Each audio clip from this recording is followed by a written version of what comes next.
વાગડ વિસ્તારમાં માનવ સેવાને વરેલા રાજકોટ સ્થિત રણછોડદાસજી ચેરિટેબલ ટ્રસ્ટ દ્વારા દર મહિને 29 તારીખના રાપર દરિયાસ્થાન મંદિર ખાતે નેત્ર નિદાન સારવાર કેમ્પનું આયોજન કરવામાં આવે છે।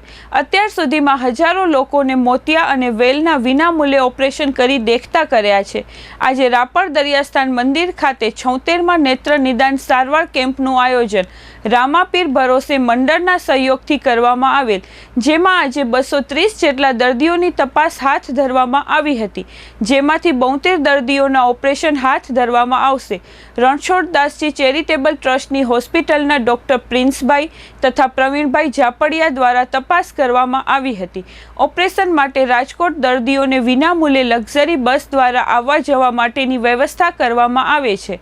આજે યોજાયેલ કેમ્પમાં રાપર દરિયાસ્થાન મંદિર લોહાણા યુવક મંડળનો સહયોગ પ્રાપ્ત થયો હતો, જેમાં રસિકલાલ આદુવાણી, દિનેશ ચંદે, લોહાણા યુવક મંડળના પ્રમુખ મહેશ ચંદે, વેલજીભાઈ લુહાર, શૈલેષ ભિંડે, પ્રભુલાલ રાજદે, નિલેશ કારિયા, ભોગીલાલ મજેઠિયા, ધનસુખભાઈ લુહાર, અરવિંદ દરજી, ડાયાભાઈ કોરી, વિસનજી આદુવાણી, ગોવિંદ ઠક્કર, દિનેશ રાજપૂત વગેરે સહયોગી બન્યા હતા।